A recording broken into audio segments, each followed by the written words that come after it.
Les matins de France Culture. Guillaume Erner. Le livre culte de Ray Bradbury, Fahrenheit 451. À 70 ans, il est publié avec une préface de vous, Hervé Letellier, bonjour. Bonjour. Puis-je dire que vous avez obtenu le Goncourt en vin?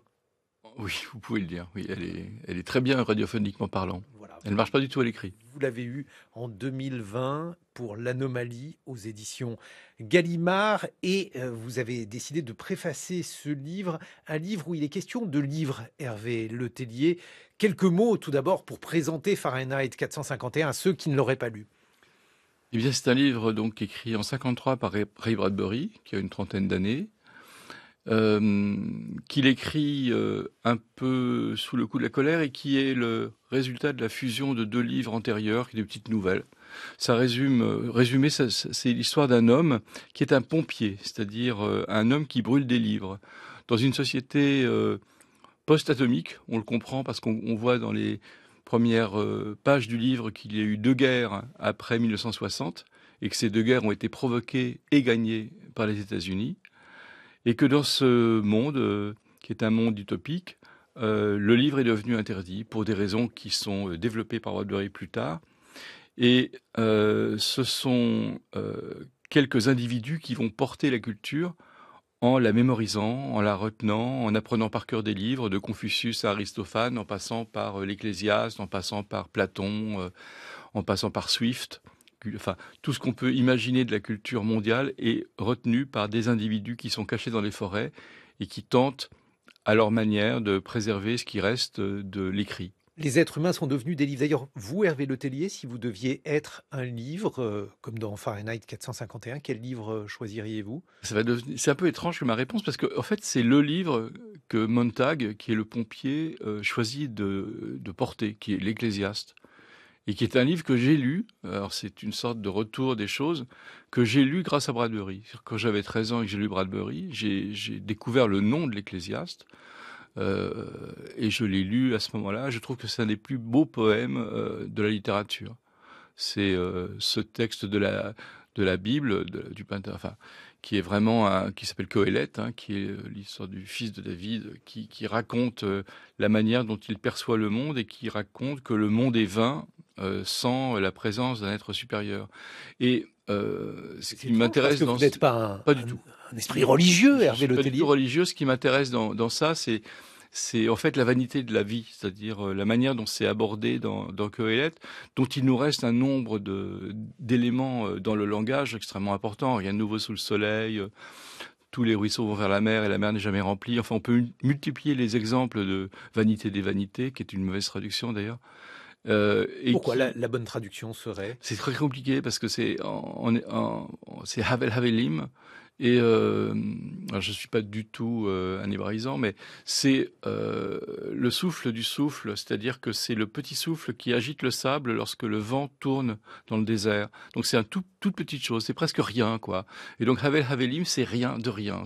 C'est vraiment la substance même du quasi-vide. Et donc, dire que le monde n'est rien, c'est quand même incroyablement puissant. Et Havel Havelim, c'est un très très beau texte, oui. Fahrenheit 451 a aussi été porté à l'écran, bien sûr, et j'ai envie de dire, puisque c'est là aussi un classique du cinéma par François Truffaut. On écoute un extrait justement de Fahrenheit 451, cette fois-ci par François Truffaut. C'était en 1966. Dites-moi, pourquoi brûlez-vous les livres? Ah, eh bien, c'est un métier excellent, un métier plein de diversité. Le lundi, on brûle Miller, le mardi, Tolstoï, une autre fois Shakespeare, puis c'est Faulkner, et un samedi, ce sera Schopenhauer et Sartre. Les réduire en cendres et brûler les cendres, voilà notre slogan officiel. Je vois que vous n'aimez pas les livres. Moi, je dis que les livres n'ont aucun intérêt. Ils se contredisent tous. Alors je ne comprends pas pourquoi on les lit, puisque c'est si dangereux. Précisément parce que c'est défendu. Mais pourquoi est-ce que c'est défendu? Parce que les livres ne font que du mal. Vous croyez vraiment ce que vous dites? Ah oui. Ils troublent l'ordre public, ils empêchent le progrès social. Vous ne lisez jamais les livres que vous brûlez? Pourquoi faire? Premièrement, je n'en vois pas l'utilité. Deuxièmement, je n'ai pas le temps. Et troisièmement, c'est défendu. Oui, bien sûr. Vous êtes heureux? Hein? Évidemment, je suis heureux. Un extrait de Fahrenheit 451, Hervé Letellier. Au moins, les pompiers rendent hommage à la littérature. Oui, d'ailleurs, il connaît un nombre d'auteurs impressionnants. Schopenhauer, Sartre, Confucius. Et puis, Il en cite l'une beaucoup. des raisons pour lesquelles il aime son métier, le fait de voir brûler des livres, c'est parce que de temps en temps, on peut saisir une phrase de l'un de ses auteurs, de Dostoïevski par exemple, et ça, c'est quelque chose de gratifiant. Il y a là donc une manière de rendre hommage, c'est un triste hommage à la littérature. Ce qu'avait imaginé Bradbury, il l'avait fait aussi notamment parce qu'il avait vu aux actualités de véritables autodafés. Oui, il avait donc presque 10 ans lorsqu'il a vu les nazis brûler les livres. Il a connu les procès de Moscou, et puis on est en plein macartisme, donc on est en pleine interdiction de livres communistes, d'auteurs communistes, de scénaristes communistes. C'est le moment des Hollywood 10, donc... Et l'année 53, c'est aussi l'année où les époux Rosenberg sont condamnés à la chaise électrique. Ah ça, je crois qu'il va falloir rappeler qui sont les époux Rosenberg. Les époux Rosenberg sont jeunes. Oui, alors ce sont sans doute deux espions communistes qui travaillent effectivement pour l'Union soviétique et qui vont être arrêtés, condamnés à mort. Et bien sûr, c'est un moment un peu noir de l'histoire américaine parce que c'est un de ces moments très violents après Stacco et Vanzetti de la répression et du macartisme. C'est la première expression extrêmement puissante du macartisme et de la lutte contre une Union soviétique fantasmée qui a depuis 1948 la bombe atomique. Et c'est vraiment au cœur de la guerre froide qu'on est à ce moment-là, en 1953. Donc c'est aussi pour ça que je pense Bradbury écrit ce livre. C'est un livre un peu inquiet sur ce que peuvent devenir les États-Unis potentiellement. C'est pas le seul livre qui raconte une Amérique fantasmée, comme par exemple, je pense à Philippe Roth et au complot contre l'Amérique, qui est aussi un de ces livres un peu dyschroniques et dans lequel on peut présenter une évolution potentielle des États-Unis à un autre moment qui est 1939 et la manière dont Lindbergh pourrait prendre le pouvoir et devenir pro-nazi. Il y a cette idée qui est toujours présente chez beaucoup d'intellectuels américains du danger fasciste aux États-Unis, qui les inquiète énormément dans les années 40, 50, 60, 70, 80. Parce que c'est une tendance qu'on voit. L'Amérique est un pays partagé en deux, qui peut-être plus que n'importe quel autre n'est pas complètement unifié, qui porte en lui les germes. On voit bien encore aujourd'hui avec. Oui, c'est aujourd'hui où c'est effectivement c'est encore présent. C'est encore une forme extrêmement forte de division.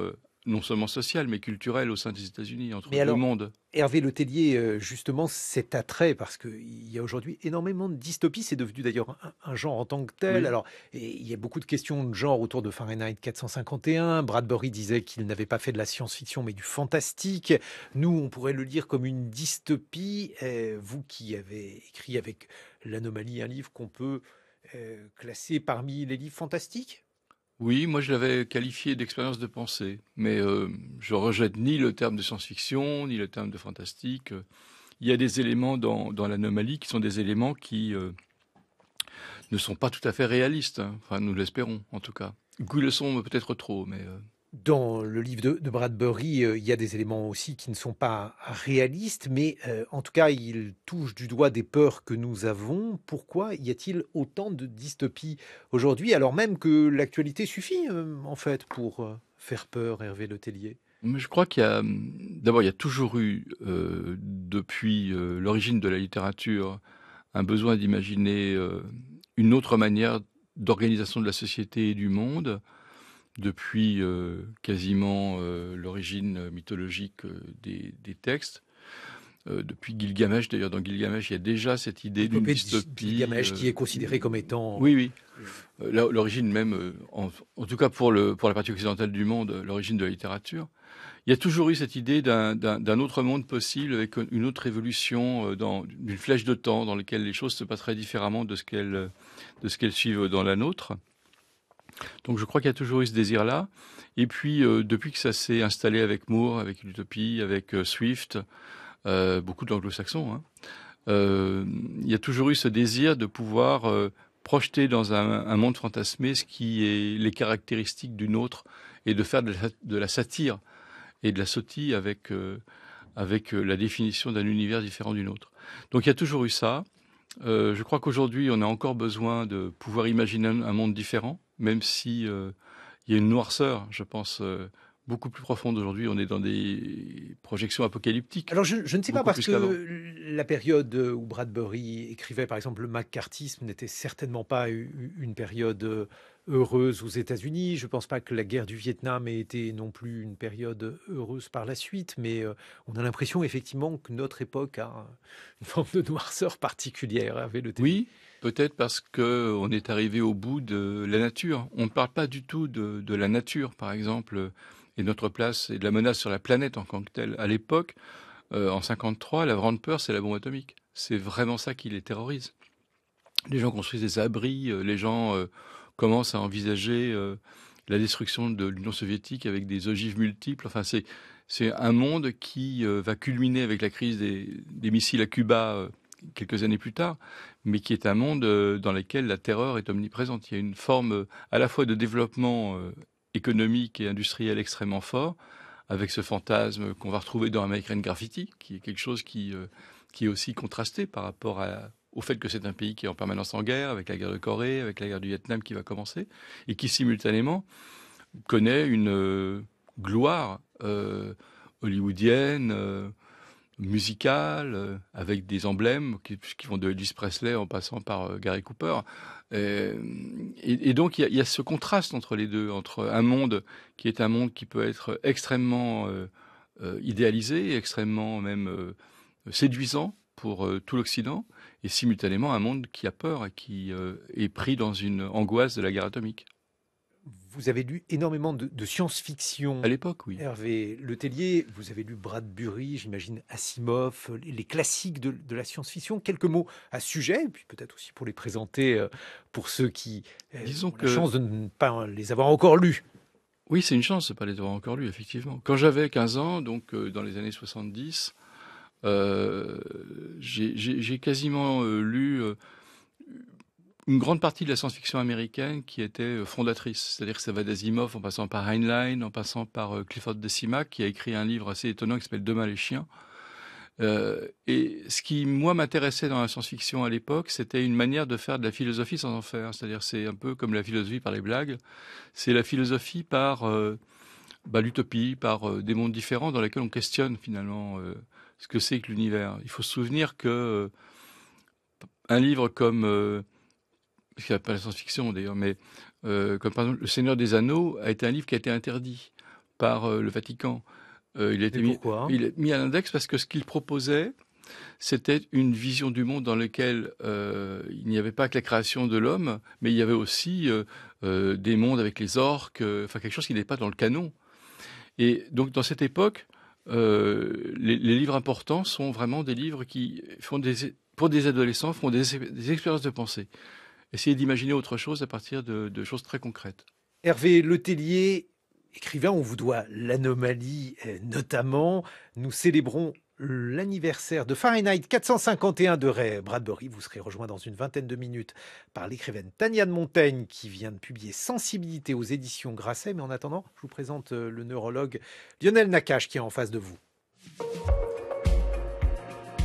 6h30, 9h, les matins de France Culture. Guillaume Erner. Et oui, deux écrivains pour célébrer les 70 ans du livre de Ray Bradbury, Fahrenheit 451. Hervé Letellier, qui a notamment publié Moi et François Mitterrand aux éditions Folio, et Tania de Montaigne que nous accueillons. Bonjour Tania de Montaigne, vous êtes écrivaine, essayiste et vous venez de publier un ouvrage, un roman intitulé Sensibilité aux éditions Grasset, un ouvrage où il est question notamment des sensitivity readers, de ces personnes qui sont donc désormais employées dans des maisons d'édition pour savoir ce qui choque ou ce qui ne choque pas. Mais moi, j'aimerais savoir si l'écriture inclusive vous choque ou ne vous choque pas, car Stéphane Robert a consacré son billet politique à cette nouvelle graphie. Oui, que j'ai écouté attentivement. En fait, ce qui est intéressant, c'est pourquoi, les raisons, en fait. Là, quand vous décrivez cette sénatrice, on voit bien que, elle s'en fout complètement de l'illettrisme. Finalement, c'est pas tellement son sujet. Alors que ça m'aurait beaucoup intéressé de savoir comment est-ce qu'elle, sur ces 13% d'illettrés, elle allait faire quelque chose. Et donc, elle se focalise là-dessus. voilà, c'est encore un support, mais profondément, on voit bien que ce que ça c'est censé agiter, c'est-à-dire la question de l'égalité, la question, tous ces gens s'en foutent complètement, quoi. Et sur la question de l'inclusivité, bah moi je trouve que ce qui est intéressant, parce que là vous disiez curieux, puis entre parenthèses on met le seul, enfin donc le masculin est quand même toujours devant, donc de ce point de vue-là. Peut-être qu'il faudrait inverser vraiment et donc mettre curieuse et puis le X entre parenthèses. Et là, je crois que ça deviendrait vraiment quelque chose. Là, ça agiterait vraiment quelque chose. Parce que pour l'instant, voilà. Et puis après, il y a aussi une espèce de fainéantisme, parce qu'il y a un truc efficace. Ah, donc vous voulez une écriture inclusive, encore plus inclusive? Bah non, mais en tout cas, si le sujet, c'est de faire apparaître et émerger le féminin, les femmes, hein, puisqu'il y avait cette question d'égalité homme-femme, bah alors soit on y va franchement et donc peut-être on fait quelque chose de moins feignant, c'est-à-dire qu'on la fait vraiment apparaître et donc on se coltine d'écrire les deux mots à chaque fois, soit il va falloir... Enfin, en tout cas, je pense qu'il y a des choses à réfléchir autour de ça. Parce que si ça devient pratique, je trouve que ce qu'on vise a disparu du sujet. On ne sait plus du tout ce qu'on visait, quoi. Hervé Letellier. Je suis pour certaines choses. Par exemple, je suis pour qu'on dise le canard et les oies sont méchantes.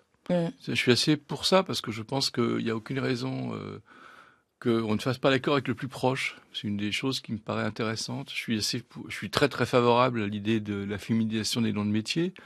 Il y a un très bon livre qui s'appelle Le ministre est enceinte de Bernard Sacchi-Glini qui pose bien le problème. Il est évident qu'il faut féminiser les noms de métiers. Pour le reste, je suis d'accord avec Tania de Montagne, c'est-à-dire que il y a deux problèmes. D'abord, le problème, c'est que la langue, elle est très autonome, donc elle fait ce qu'elle veut. Et on ne peut pas décider de manière arbitraire et législative de ce qui va advenir. Je pense qu'il y a aussi une dimension anglo-saxonne qui nous arrive. Et on ne peut pas plaquer sur une langue qui a du genre quelque chose qui vient d'une langue qui n'en a pas. Donc on a cette difficulté qu'effectivement on dit citoyen, citoyenne, alors que les Américains n'ont pas ce problème. Il faut qu'on trouve un modus vivendi pour que les choses se passent bien. Je ne suis pas tout à fait certain que ça se prononce bien de mettre citoyen, point, NE, point S. Enfin, c'est compliqué. Je pense qu'il ne faut pas être flemmard, effectivement, qu'il faut mettre les citoyens et les citoyennes quand ça a du sens. Et parfois, ça n'a pas de sens de mettre les citoyens et les citoyennes. C'est comme si on séparait les hommes et les femmes. Et c'est bien que le neutre qui est dans la langue française reste un neutre. En tout cas, on voit que la langue est politique, qu'elle peut être dangereuse ou cesser de l'être. Dans Fahrenheit 451, le livre de Ray Bradbury, reparu aux éditions de Noël avec votre préface, Hervé Letellier, on voit que les livres sont dangereux et les livres peuvent l'être aussi d'une autre manière. Tania de Montaigne, c'est ce que vous racontez dans votre roman Sensibilité, où il est notamment question de Nice, une ancienne éditrice d'une maison d'édition qui s'appelle Feel Good. Elle est virée car pas assez sensible. Elle doit désormais travailler dans une maison d'édition qui s'appelle Mémoire. Alors elle a notamment violé la charte de Feel Good, que chacun puisse se sentir bien, confortable. Est-ce à dire, Tania de Montaigne, que la littérature, eh bien, dans cette forme de dystopie que vous êtes en train de décrire, mais qui est une dystopie peut-être proche, je ne sais pas, vous me le direz, eh bien, elle peut servir à ne choquer personne. Le sujet de cette maison d'édition, c'est d'essayer de sentir suffisamment ce qui pourrait faire de la peine aux gens, de façon générale. Et puis alors, ce aux gens commence à devenir de plus en plus large. Et pour ça, on essaye comme on est à partir du sensible, toute chose qui pourrait faire de la peine ou qui est signalée comme en faisant, doit être éliminée pour que la lecture soit enfin un havre de paix sans aspérité. C'est un beau projet. Et plein de bonheur. Alors, c'est un beau projet, dans l'absolu et d'un point de vue complètement infantile, oui, on adorerait faire plaisir à tout le monde et que le bien irradie l'espace de chacun, mais le problème, c'est que envisager ça, c'est se mettre immédiatement du côté de la tyrannie, puisque par définition, en fait, la sensibilité de l'un n'est pas celle de l'autre, et que vous êtes obligé de retirer au fur et à mesure tout, puisque potentiellement, tout peut venir percuter quelqu'un dans son histoire, dans ce qu'il a vécu, dans ce qu'il agite. Donc, vouloir être comme ça dans la possibilité que tout soit merveilleux, c'est interdire l'ensemble de ce qui nous traverse, parce que la vie n'est pas merveilleuse. Bon, mais on pourrait peut-être œuvrer pour qu'elle soit améliorée, d'où donc cette profession. Il y a trop peu de professions créées dans le domaine de l'édition. Voici une nouvelle, Tania de Montaigne, qui consiste à relire donc des textes pour éviter que ceux-ci soient blessants, offensants pour les uns ou pour les autres.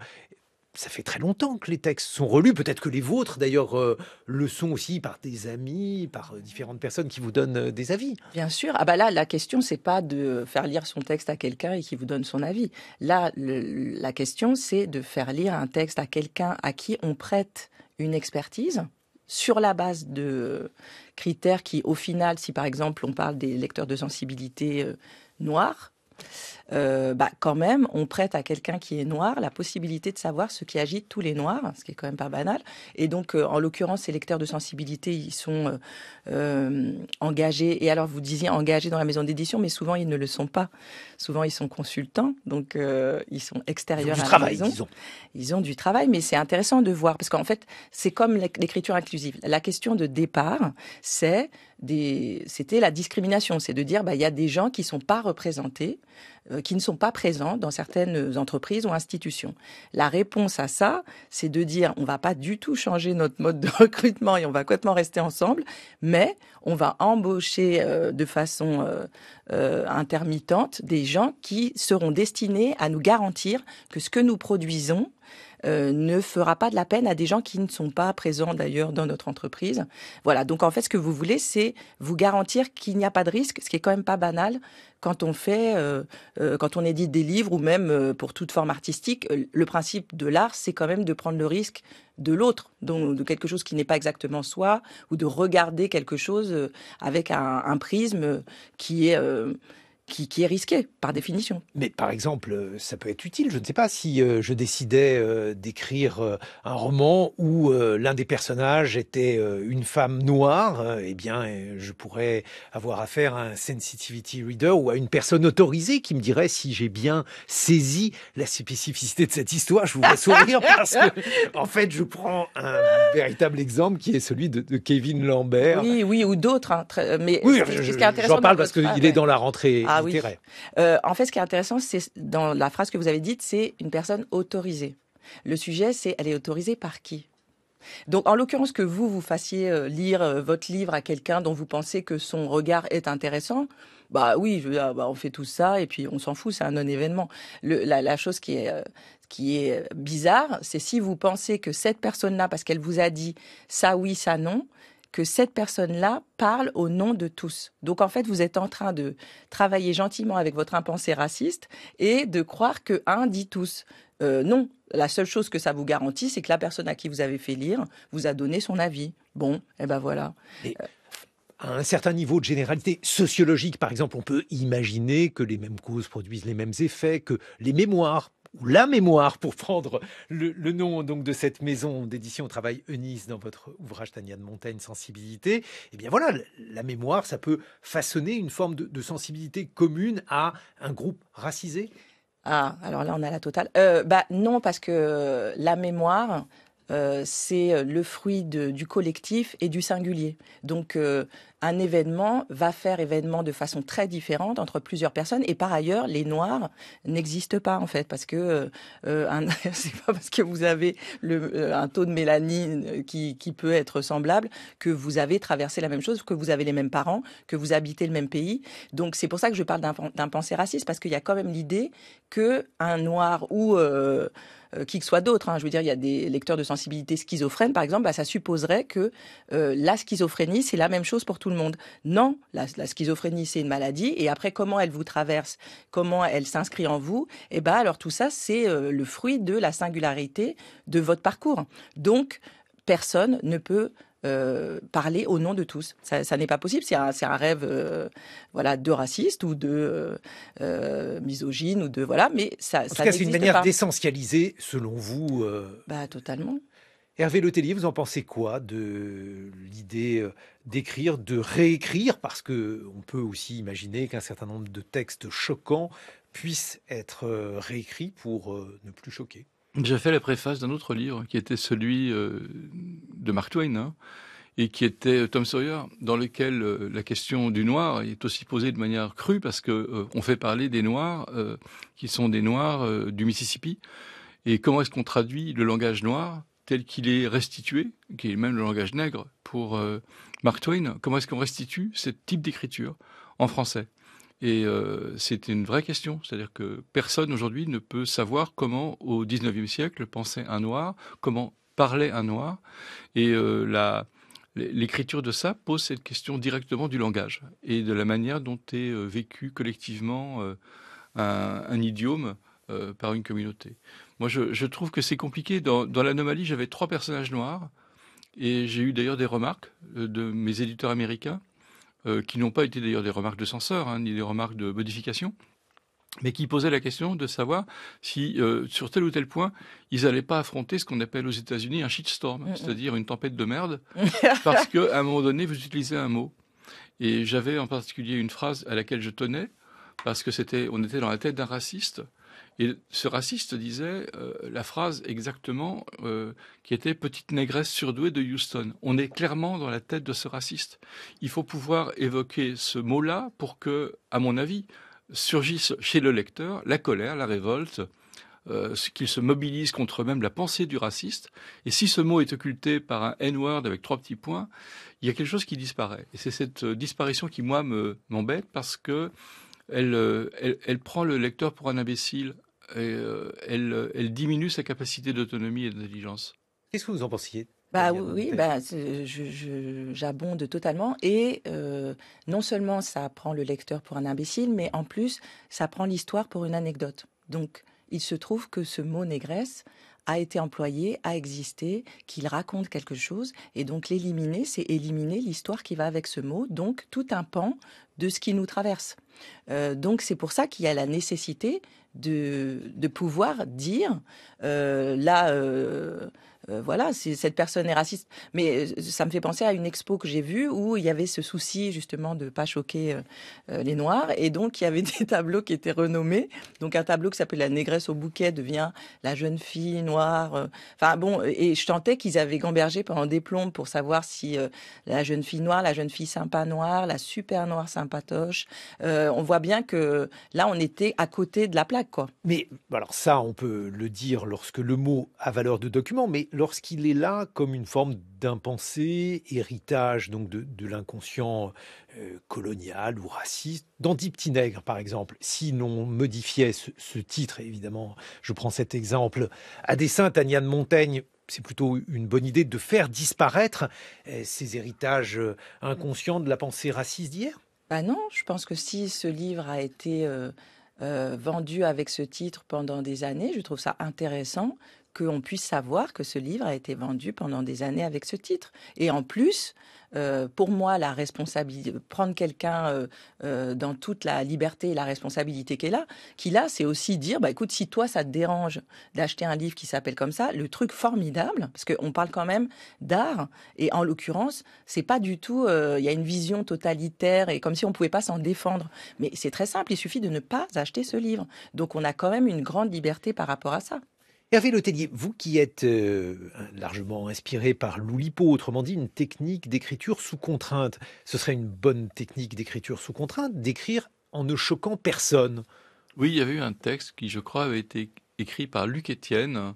Luc Étienne, c'était l'homme qui avait inventé dans Le Canard enchaîné l'album de la Comtesse, qui sont des contrepets. Il avait écrit un assez long texte dans lequel il faisait disparaître tous les mots qui pouvaient choquer. Par exemple, France Culture deviendrait France-Tur, vous voyez ? C'est l'idée. France-Tur, c'est quand même mieux, c'est moins vulgaire que France-Culture. C'est un peu offensant. Voilà. Et donc, il avait écrit un très long texte dans lequel il avait accumulé les mots qui devaient disparaître. Et c'était assez formidable. Oui, c'est une contrainte, effectivement. Mais s'appliquer la contrainte, justement, de n'écrire en choquant personne, c'est quand même le risque d'écrire Oui, oui, la voiture jaune, quoi. C'est un peu embêtant. Mais c'est bien, peut-être Oui, aussi oui, la une voiture manière jaune. J'ai d'avoir beaucoup aimé, mais... C'est peut-être aussi une manière d'avoir un effet de contraste par rapport à un écrivain qui choisirait d'essayer de choquer, d'utiliser des thèmes choquants, un traitement du thème. Je pense par exemple à Houellebecq, lorsque Soumission était sorti, eh bien, il y avait probablement une volonté de mettre en scène comme cela, ce qui choquerait l'époque, ce qui relève d'un certain talent, mais ce qui relève là aussi d'un exercice littéraire, Hervé Letellier. Oui, enfin, je pense qu'il faut dissocier deux choses. Il y a l'appel à la haine, hein, Bagatelle pour un massacre de Céline, qui doit continuer à être publié, à mon avis, avec un appareil critique pour que les gens puissent savoir à quel point Céline était un sale raciste. Et puis simultanément, il y a des textes qui sont des textes polémiques sur lesquels tout le monde doit pouvoir discuter du moment qu'il n'y a pas un quelconque instant d'infraction vis-à-vis de la loi, c'est tout. Et alors, La loi est là pour ça, je veux dire, elle a beaucoup évolué, elle a beaucoup bougé. Il y a aujourd'hui une sorte de garde-fou généralisé sur ce qu'on peut faire et ne pas faire. L'appel à un sensibility reader, je peux comprendre, mais à la limite, un juriste devrait pouvoir suffire parfois. Et puis, on doit pouvoir s'assumer et pouvoir faire parler, justement, comme je le disais, des individus qui ne sont pas sympathiques dans les livres. La fiction doit permettre aussi de faire intervenir des gens odieux. Donc voilà. Tania de Montaigne, par exemple, si on prenait, je ne sais pas, un pédophile qui écrivait son journal et qui le publiait, ça ne vous choquerait pas, ça? Mais après, il y a plein de choses qui me choquent, hein. Si, en fait, vous voulez savoir si des choses me choquent ou pas, oui. La question, là, c'est de savoir, du point de vue légal, qu'est-ce qu'on peut opposer. Mais Et puis, mettons de côté le Ah bah, côté légal. oui, mais alors il est fondamental. C'est-à-dire, on ne peut pas mettre de côté l'aspect légal parce que justement, il est fondamental. Dans le cas de Matzneff, puisque j'imagine que vous parlez de lui, ce qui est problématique, c'est que c'est ce qu'il fait dans la vie. C'est-à-dire, c'est parce que nous savons que dans la vie, il fait ça, que c'est problématique. Mais en l'occurrence, c'est bien que Nabokov ait écrit Lolita et que Lolita existe. Et pourtant, on est dans la tête d'un pédophile. Donc, on voit bien qu'on est obligé toujours de s'interroger sur le contexte et sur le sujet dont il est question. Parce que si on fait un truc en masse en disant on n'a plus jamais le droit d'écrire sur l'inceste, ça, qui est un sujet fondamental, doit être dit. Si l'inceste disparaît s'il n'y a pas Neschino, c'est dommage, par exemple. Voilà. Donc, on ne peut pas fonctionner en masse. On est obligé de regarder de quoi il est question, de savoir si, du point de vue légal, il y a une problématique. S'il n'y en a pas, eh bien alors, il faut supporter que une peinture, un film existe. Et puis après, encore une fois, on peut ne pas y aller. On peut dire qu'on n'aime pas. On peut recommander à ses proches de pas y aller, de pas le lire.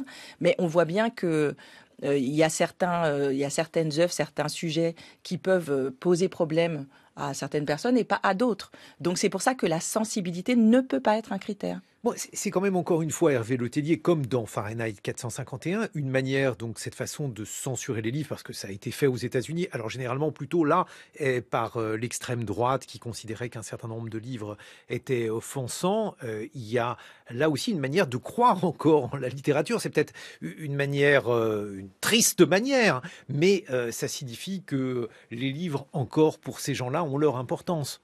Oui.